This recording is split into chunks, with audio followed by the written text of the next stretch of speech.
Wrist locks. Our hands are how we interact with the world. The positioning of our hands comes from our wrists. The wrist is an incredibly complex series of joints that work in concert with one another to produce a wide array of function, including contributing to grip, carrying things, or transferring energy up the arm, such as you see with punching. The wrists are also an area that get injured and even are a potential target for attacks in the world of combat sports. The goals of this video are to introduce you to the wrist by looking at its anatomy and its functions. I will also introduce you to the world of wrist lock submissions. No one is better to do that than the great Pete the Greek Letsos, who has a legendary wrist lock game and was kind enough to give me a few moments of his time for an intro. And then we will talk about some common injuries at the wrist. I will be saving specific treatments for various wrist injuries for other videos. I'm Dr. Lucius Pomerantz, board-certified orthopedic surgeon and specialist in surgery of the hand and wrist. I'm an active Brazilian Jiu-Jitsu black belt and strongly believe in the mind-body connection. I hope to give you all a trusted source of information about how your body works and what you can do about injuries.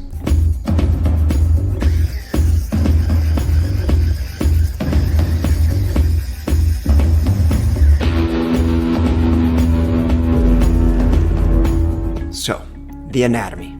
This section could get really bogged down in details, so I'm going to keep it as simple as I can. Just so you all know, there is a lot about how wrists work, move, transfer energy that is still debated by hand surgeons all of the time. The wrist is made up of the radius and ulna of the forearm and 8 smaller carpal bones. There are 33 ligaments, bone-to-bone connections within the wrist. There is a structure called the triangular fibrocartilage complex, or the TFCC from here on out, that also contributes a lot to the wrist function. Then there are multiple muscles and tendons that contribute to the motion of the wrist. The 8 carpal bones are divided into anatomical rows: the proximal, or closer to the body, and the distal. This is only important to realize that the proximal row bones have a more independent motion than the bones of the distal row that all move together. The scaphoid of the proximal row wants to flex,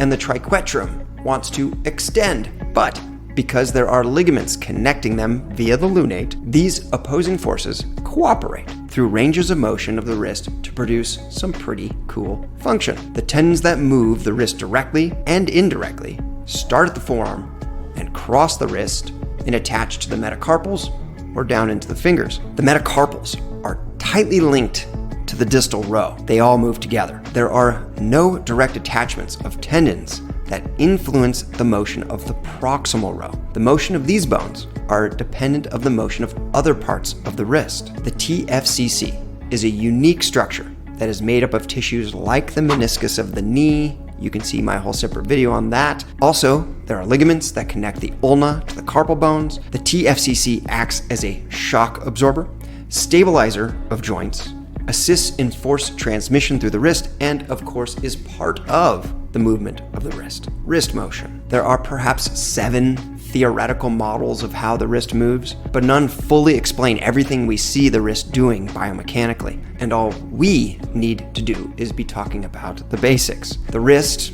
and forearm supinate, like you're holding a cup of soup, and pronates. The wrist also flexes and extends, and it deviates to the sides, radial and ulnar deviation. To get these various motions, and rarely is it just one of these motions by itself, but a combination of motions, the bones are all moving and sliding past each other, allowing for positioning of the hand in space, staying sturdy and transferring energy up and down the hand to the forearm and back. An interesting motion that should be discussed is the dart thrower's motion. This is extension and radial deviation and moving to flexion and ulnar deviation. Yes, it is seen when throwing darts, but it is also crucial to activities like hammering or throwing. These two functions arguably allowed human beings to evolve into what we are. All of the dart thrower motion is between the rows of carpal bones, also known as the mid-carpal joint. Isolated flexion and extension involve more of the joints between the radius and ulna and the proximal row. A very important motion of the wrist is extension, as the power grip is only possible with wrist extension. You can try this by making a tight grip or fist and then move your wrist from extension to flexion. You'll notice it is harder to keep that grip, that tight power grip, when you're not extended.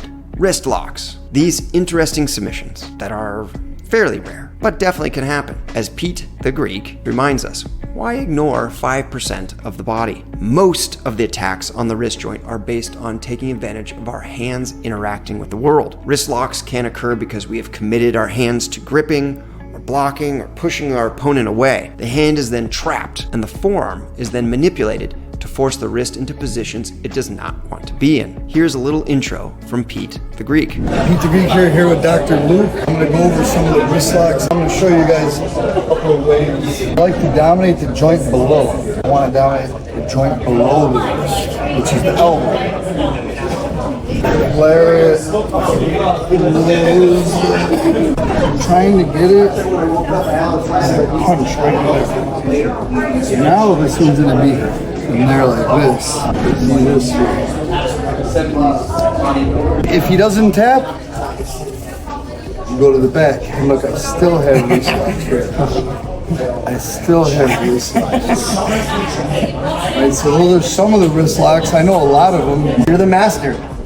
Awesome. Make sure to check out all of his cool stuff on things like BJJ Fanatics. Injuries from wrist locks. Many different things can happen to the wrist when it is forced into positions it does not want to go, and depend on the direction the wrist is being taken. In general, most of these injuries are going to injure the ligaments and can range from a mild sprain to complete tears. There's no way to cover all of the different kind of wrist injuries in this video, but here are a few potential injuries from wrist locks. There are documented cases of forced wrist flexion causing avulsion or tearing of the connection of tendons that extend your wrist, the extensor carpi radialis brevis and longus. Forced extension of the wrist combined with some twisting can do some things. It is believed that forced wrist extension and supination can cause the disruption between the scaphoid and lunate, the scapholunate ligament. If this happens, the scaphoid will independently flex when it should not. The lunate then extends because it's still attached to the triquetrum. This altered wrist biomechanics will then go on to cause a very predictable wrist arthritis